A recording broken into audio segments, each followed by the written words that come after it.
Mari kita bersatu hati di dalam doa. Kami mohon pertolongan-Mu ya Tuhan. Kiranya firman Tuhan menjadi rema dalam hidup kami. Di dalam nama Tuhan Yesus kami berdoa. Amin. Shalom. Jemaat Tuhan yang terkasih di dalam nama Tuhan Yesus Kristus. Pada hari ini firman Tuhan yang kita renungkan dari Kitab Kejadian pasal 12 ayat 10-20. Tema kita adalah cinta dan pengorbanan. Manusia adalah makhluk sosial, saling membutuhkan dan saling berkoneksi satu dengan yang lain.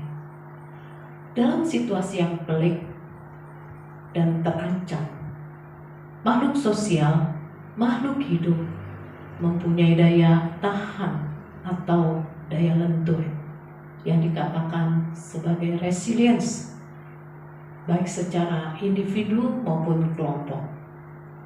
Di dalam kitab Kejadian pasal 11 ayat 31 sampai 32, Terah membawa Abram anaknya serta cucunya Lot, yaitu anak Haran dan Sarai istri Abram, ke tanah Kanaan.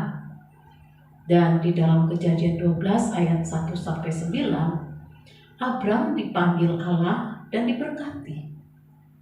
Perjalanan hidup mereka nomaden berpindah-pindah dari Haran ke Kanaan, ke timur Betel dan ke tanah Negeb, lalu ke Mesir.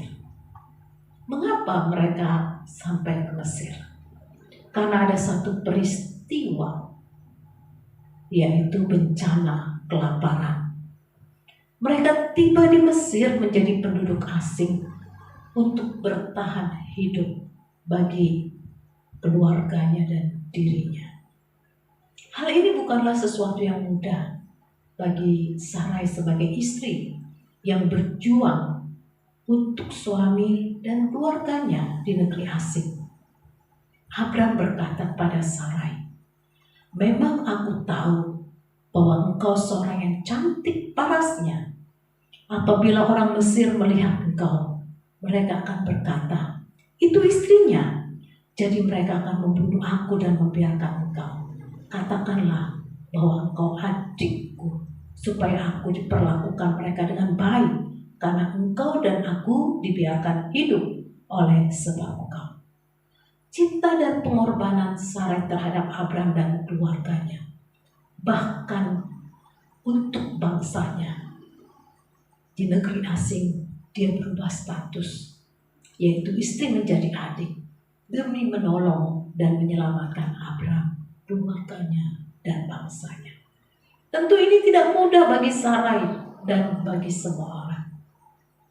Sarai juga tidak mendebatkan atau komplain atas saran Abram. Dia melakukan dengan sepenuh hati sampai dia diterima di istana Firaun. Hati dan pikiran Sarai tentu berkecamuk menghadapi semua perubahan hidup yang dia alami. Semua itu dilakukan oleh Sarai demi Abram dan keluarganya.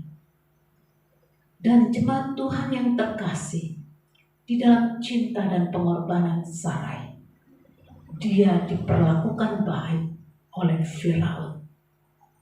Dia meyakini berkat Tuhan, sehingga kehadiran Abram pun diterima dengan baik, sehingga diberikan oleh Firaun harta kekayaan kepada Abraham untuk memenuhi kehidupan pribadinya dan keluarganya.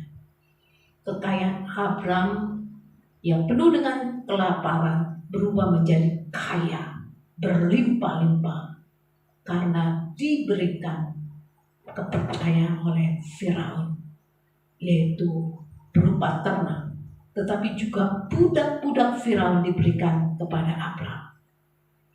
Jemaat Tuhan, ternyata Tuhan pun bertindak menyelamatkan keluarga Abram, yaitu menimpakan tulah kepada Firaun yang mengambil Sarai untuk tinggal bersama di istananya.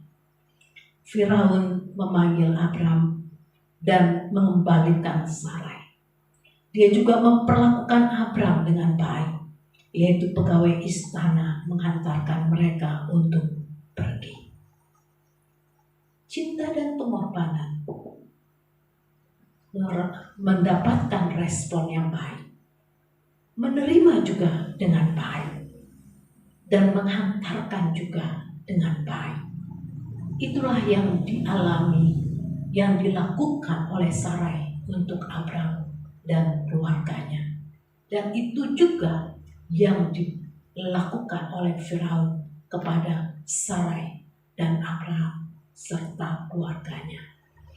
Janji Tuhan bagi Abram tidak serta-merta instan. Perlu cinta dan pengorbanan yang tulus. Jemaat Tuhan, pada dasarnya manusia adalah makhluk yang ingin instan untuk mendapatkan segala sesuatu. Menjalani hidup dalam cinta dan pengorbanan dianggap rintangan. Dan kita ingin mendapatkan hasil yang cepat. Bila kita bekerja dengan penuh cinta dan pengorbanan, maka kita akan menikmati hasil karya yang berkualitas. Dan bahkan kita juga semakin dipercaya. Jika kita mencintai dan berkorban untuk keluarga kita, maka keluarga kita hidup dalam damai dan keharmonisan. Jika kita di dalam pendidikan penuh dengan cinta dan pengorbanan, maka pendidikan kita pun semakin berprestasi.